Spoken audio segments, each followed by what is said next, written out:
Olá, começa agora o Saúde em Foco, programa que aborda assuntos relacionados ao campo da saúde, desenvolvidos por profissionais e estudantes do Centro Universitário Franciscano.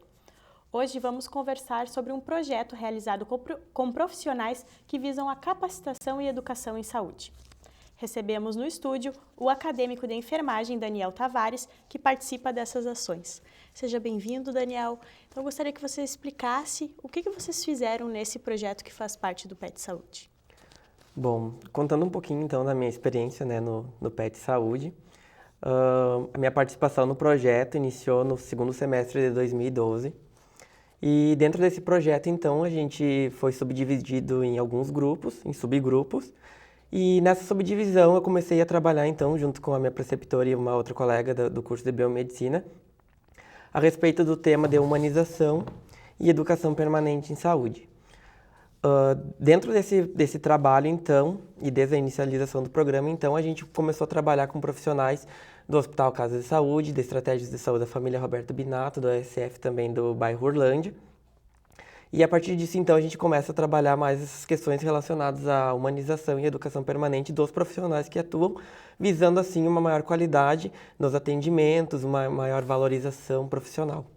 O que seria essa humanização da saúde dos profissionais? Então, a humanização é uma política que surgiu em 2003. E por que ela surgiu?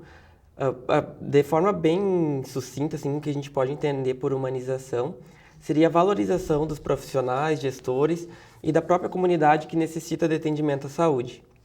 Mas por que humanização, né?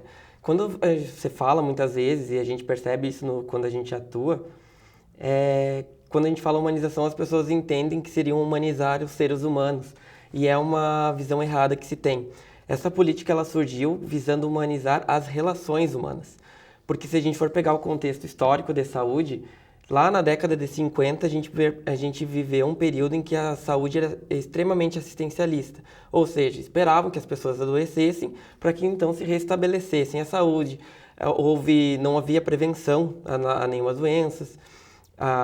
E então, mais tarde, já na década de 80, com a reforma sanitária, que começa a se discutir esse novo modelo de saúde, que depois acabam desenvolvendo o Sistema Único de Saúde, e é a partir então do ano de 2003 que surge essa política para que se rompa um pouco com esse modelo antigo que visava apenas a recuperação.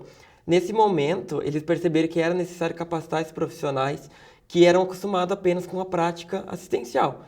Eles não havia uma preocupação em olhar o paciente como um todo, aquela visão holística que a gente tanto discute hoje em dia nas salas de aula ou nos campos de atuação.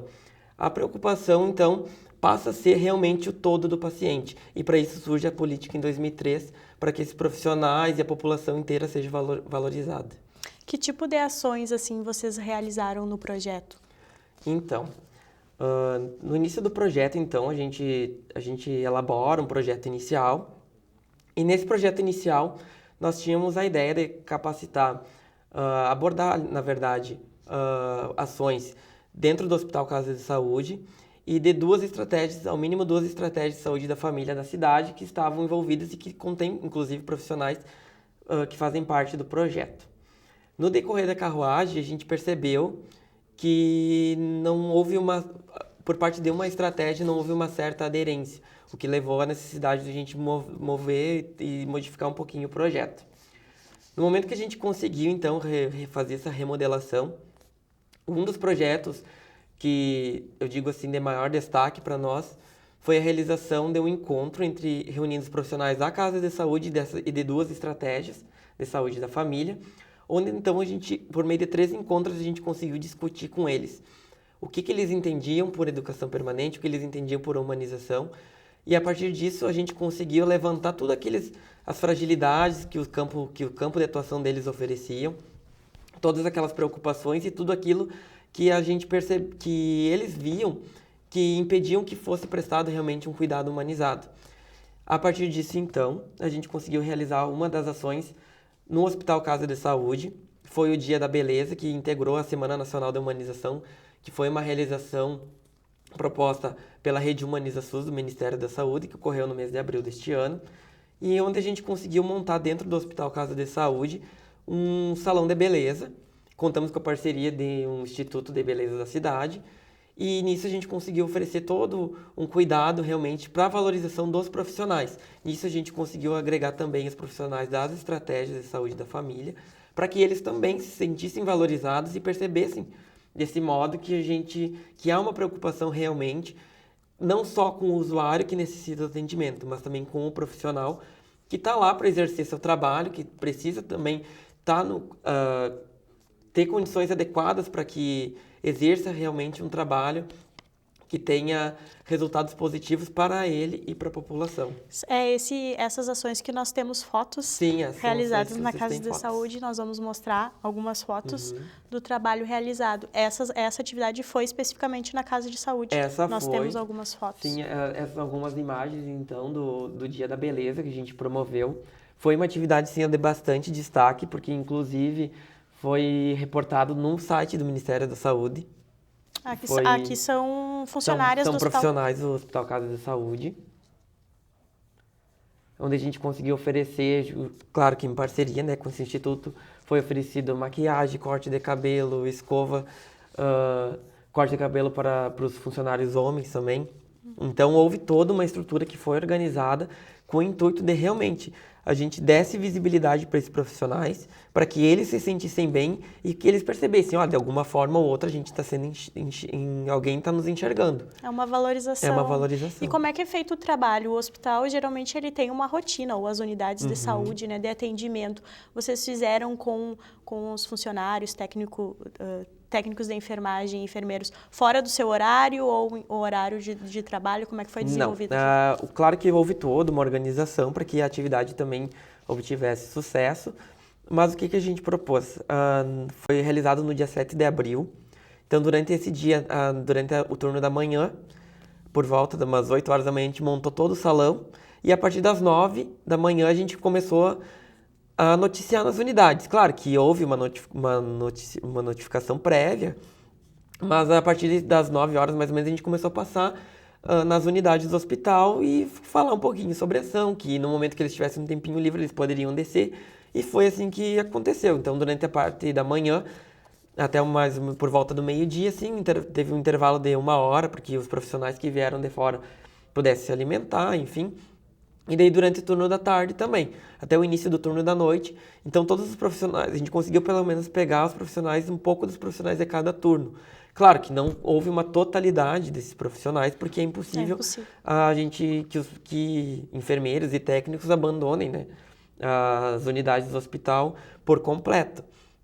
Mas o que foi bastante interessante também, que a gente conseguiu agregar os profissionais das estratégias, inclusive os agentes comunitários de saúde, que são os profissionais que estão lá na ponta e que muitas vezes não são muito reconhecidos. Então, com essa parceria com as unidades, a gente conseguiu resgatar esses profissionais e foi um dia bastante significativo para nós. Sim, e os agentes de saúde, eles fazem o trabalho direto com a população, né? Então, com isso certeza. É importante valorizar esse trabalho que muitas vezes, como tu falou, não é enxergado. Né? Não é enxergue ou então não é dado o devido valor, né? Que deveria ser. Claro. E como é que foi o retorno deles nessa atividade em específico, assim? Tu viu que trouxe uma autoestima para esses profissionais? Sim, trouxe. Inclusive, há uma ideia nossa já de repetir essa ação. Porque antes dessa ação do Dia da Beleza em si, a gente promoveu, logo no início do projeto, um dia semelhante, mas não voltado aos profissionais. A gente promoveu um dia voltado às mães de crianças que estavam internadas na pediatria. Por ser um ambiente bastante estressante para os pais, a gente percebeu que era necessário, né, a realização desse dia, então a gente fez essa ação voltada para as mães. Naquele dia a gente percebeu, é interessante que a gente faça isso voltado para os profissionais, porque houve uma procura por eles já naquele dia, mas como o intuito na data não era esse, a gente então conseguiu promover esse dia na Semana Nacional da Humanização. Claro, a gente percebe o quanto a autoestima deles melhorou. E até a gente percebe, assim, e a literatura própria traz, que para que o profissional se sinta valorizado e consiga prestar um atendimento adequado, eles precisam estar realizados no seu íntimo, né? Então essa atividade veio para realmente comprovar isso, porque no momento que nos depoimentos deles, eles deixam bem claro isso, o quanto foi importante para eles realizarem as atividades daquele dia se sentindo revigorados, com uma autoestima elevada, E a gente sabe que o cotidiano do trabalho de quem trabalha na saúde é bastante estressante, por lidar muitas vezes com situações de doenças e às vezes envolvendo crianças ou envolvendo conhecidos, mas também pela carga horária e muitas vezes uma remuneração que não é muito satisfatória, né? Claro.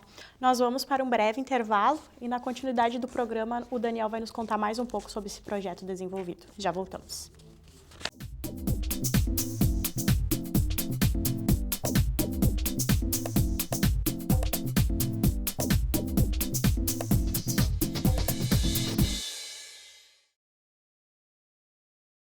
Sonho.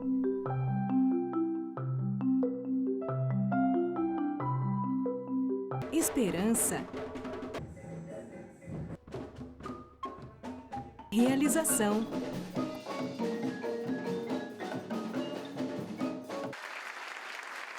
Cuíca, promovendo inclusão social através da música, transformando sonhos em realidade.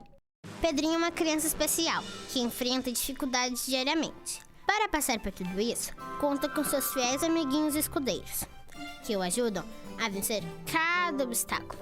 Sem eles, Pedrinho nunca conseguiria enfrentar o temível dragão, que impede que todos levem uma vida feliz no castelo. Para quem enfrenta um dragão por dia, uma mão amiga sempre é bem-vinda. Por isso, Pedrinho precisa da sua ajuda também. Contribua com a Escola Antônio Francisco Lisboa e transforme a vida de vários Pedrinhos.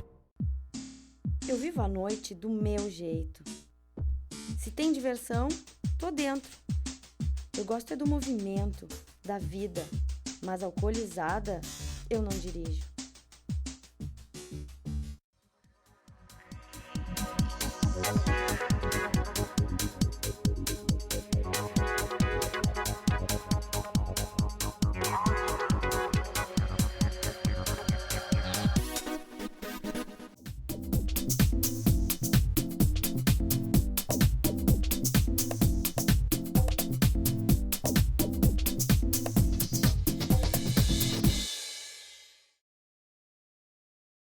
Estamos de volta com o Saúde em Foco, hoje recebendo o acadêmico de enfermagem Daniel Tavares, que nos conta mais então sobre um dos subgrupos do PET Saúde. Daniel, nós falávamos então sobre esse acompanhamento dos profissionais, né? Qual é a vantagem para o serviço de ter profissionais humanizados, que tenham um cuidado especial, né, com esses pacientes que são atendidos? Bom, com certeza o profissional que está fazendo parte desse projeto ou que tem um pouquinho mais que busca um pouquinho mais saber a respeito da humanização, com certeza ele é um profissional diferenciado, que presta um cuidado diferenciado para a população em geral. Seja lá nas unidades básicas, na ponta, ou então em setores de maiores complexidades, como são os hospitais. A população que é atendida por esses profissionais percebe a diferença. É muito diferente tu ser atendido por um profissional que está apenas preocupado, por exemplo, com a tua ferida, com o teu curativo, com o teu machucado, e aquele profissional que se preocupa com a tua história, com o que levou esse ferimento, por exemplo, a acontecer. Ou seja, o profissional ele acaba sendo muito diferenciado daquele profissional que ainda centrado no tecnicismo, que a gente discutiu no bloco anterior e que conduziu a saúde por um longo tempo, né? E a gente percebe que, na atualidade, existem muitos profissionais, muitas marcas desses profissionais que prestam ainda esse tipo de cuidado, esse cuidado tecnicista. Não há uma preocupação por grande parte deles em saber a história desse paciente, em tentar entender o que envolve esse cuidado. E claro que hoje, a partir dessa política, e foi em função dela, né, que tudo isso acabou se modificando, e também em função da política que surgiu em 2004, que foi da Política Nacional de Educação Permanente, foi que essa saúde começou a ser restabelecida e a mentalidade dos profissionais de saúde começou também a ser transformada. Porque o que a gente percebe?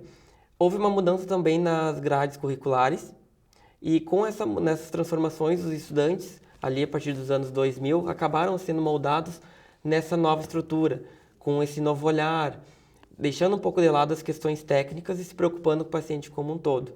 Mas havia necessidade realmente de transformar esses profissionais que já estavam no serviço de saúde há um longo período, né? Há muito tempo. Então, hoje a gente percebe que a resistência que a gente enfrentava no início, Hoje já não enfrentamos mais. Então, os profissionais, eles realmente, é difícil para eles, com certeza, mas os profissionais estão se moldando a esse novo panorama de saúde que se desenvolve na atualidade. São profissionais realmente que estão imersos nessa transformação e que com certeza estão fazendo toda a diferença para a população santamariense. Até porque a área da saúde muitas vezes é um campo estressante, né? Porque tu te envolve muitas vezes acaba se envolvendo com o problema das pessoas. E aí esse projeto vem em busca de cuidar do profissional que está cuidando dos pacientes. Não só do profissional. Cuida, claro, deles, mas a gente percebe o quê? Que no momento que a gente presta um cuidado diferente para o profissional, ele passa a enxergar com outros olhos também a população. Ou seja, há um trabalho diferenciado para ele, mas ele consegue transmitir esse cuidado também para o usuário que necessita desse cuidado. Porque era o que a gente ficou muito claro assim, nas primeiras pesquisas que a gente realizou, que muitas vezes eles acabavam descontando nos usuários uma insatisfação pessoal. E o nosso trabalho vem também para demonstrar isso. E, inclusive, é uma vontade nossa em depois levar para os órgãos públicos da cidade esses resultados, porque o que ficou bastante claro, há muitas reclamações com que dizem respeito às condições de trabalho, ao ambiente, que muitas vezes não são os apropriados para que essa população receba atendimento, para que esses profissionais prestem realmente um cuidado adequado. As horas de trabalho, muitas vezes são muito longas, os profissionais não têm tempo para descanso e muitas vezes não têm um local apropriado para esse descanso, muitas vezes nem para fazer um lanche.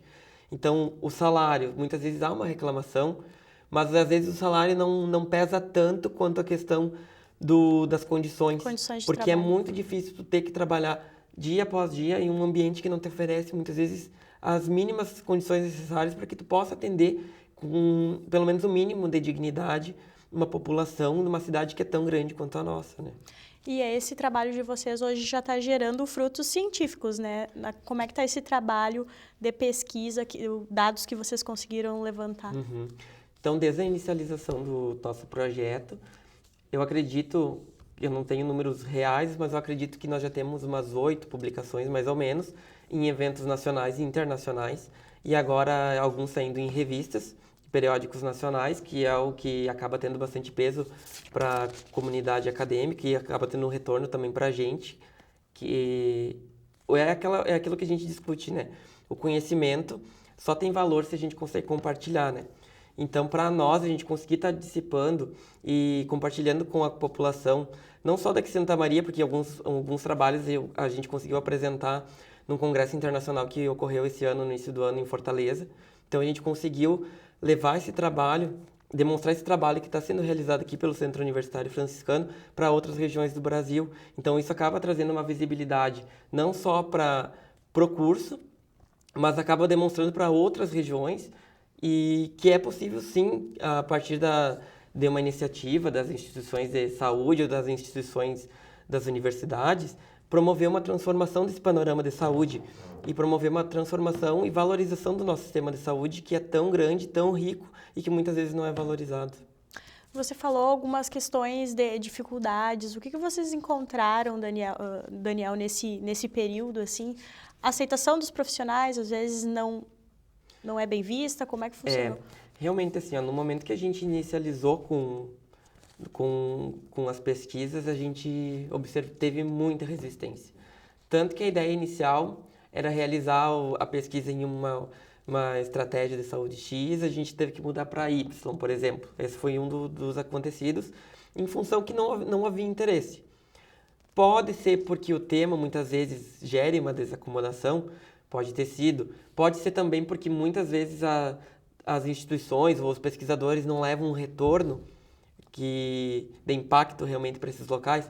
Pode ser também. Realmente, as respostas para essa dificuldade que a gente enfrentou, a gente não sabe dizer ao certo. Mas elas, do início, foram bastante severas. Houve uma grande preocupação por nossa parte, assim, porque o projeto estava andando, a gente queria que o projeto andasse. E a gente percebia que a gente dava um passo para frente e 2 para trás. Houve muita resistência por parte dos profissionais, sim, no início, o que não houve periodicidade, não houve uma continuidade dessa resistência. Graças a Deus a gente conseguiu ultrapassar essa barreira, mas também ajudou para que a gente produzisse um outro trabalho, que foi publicado também, que foi sobre essa dificuldade de a gente conquistar os profissionais e acordar os profissionais para a mudança que muitas vezes são necessárias. O que você falou, né? Muitas vezes os profissionais que estão há mais tempo no mercado, que não têm a formação tão recente, eles não tinham esse cuidado, né? Claro. E hoje em dia, os alunos que estão saindo da graduação já têm, desde a faculdade, essa preocupação, né? Claro. Mas o que é bem importante a gente deixar claro, que não importa se a gente está saindo agora da graduação, indo para os serviços de saúde, né? O que a gente tem, eu acredito, e a gente discute bastante isso dentro do PET Saúde, é que o foco não deve ser sempre o ego do profissional. Todo profissional de saúde tem que ter em mente que quem precisa do atendimento é a comunidade. Então não interessa se eu estou trabalhando há 1 ano, 2 anos ou 30 anos. Todos nós temos que formar uma equipe consolidada, realmente, para que a gente possa levar para essa população uma saúde que elas merecem, promover para elas um cuidado que seja realmente adequado. No momento que a gente luta por um sistema, a gente não está lutando por um sistema que é da população, a gente está lutando por um sistema que é nosso. Então, muitas vezes a gente se colocava, mas será que o modo que eu atendo, eu gostaria de estar sendo atendido desse jeito? Então, isso foi uma das questões que a gente conseguiu levar para a população, para os profissionais, para que eles realmente fizessem essa reflexão. Será que desse jeito que eu estou atuando é a melhor forma? Será que eu não posso me empenhar um pouco mais? E ter sempre em mente isso, não importa que profissional da saúde que é, se é fisioterapeuta, enfermeiro, médico, enfim, todos têm que ser uma equipe. Quem vai sair ganhando com isso não vai ser o profissional, vai ser a população em geral que necessita e que precisa de um cuidado realmente adequado. Você falou justamente dessa questão da equipe. Dentro do projeto, você tem uma colega que é do curso de biomedicina. Como é que foi esse trabalho interdisciplinar entre vocês? Com certeza, o trabalho interdisciplinar ele enriquece muito, né, o nosso aprendizado, porque são visões diferentes que muitas vezes a gente tem sobre um mesmo assunto e quando essas ideias se juntam, a gente percebe que há um grande ganho de conhecimento. No início do projeto também, eu posso contar isso, o nosso preceptor era um farmacêutico, então a equipe era totalmente interdisciplinar, por um acadêmico de enfermagem, uma acadêmica de biomedicina e um farmacêutico, preceptor. Enfim, por questões pessoais, ele acabou tendo que se afastar e daí acabou entrando a Karine, que é enfermeira da Casa de Saúde, como preceptora, ficando 2 profissionais dois profissionais enfermeiras e um profissional da biomedicina, né? E a gente sempre procura estar realizando encontros, assim, para discutir, né? Todas as nossas vivências, porque ela tem a visão dela, que está todos os dias no sistema de saúde, a gente tem a nossa visão da graduação. Então, quando a gente promove esse link, esse encontro entre esses 3 campos, essas 2 áreas, a gente percebe que o aprendizado é riquíssimo, tanto para ela quanto para a gente. Com certeza, né? Isso vem a enriquecer o atendimento realizado aos pacientes. Bom, Daniel, gostaria de agradecer a tua presença, né? Dizer que estamos sempre abertos, com as portas abertas. Agradeço a participação. Sempre bom estar aqui, podendo discutir um pouquinho mais. Tá certo, muito obrigada. O Saúde em Foco dessa semana fica por aqui. Para rever a programação da TV Unifra, acesse o canal Unifra Online no YouTube. Até a próxima semana. Tchau.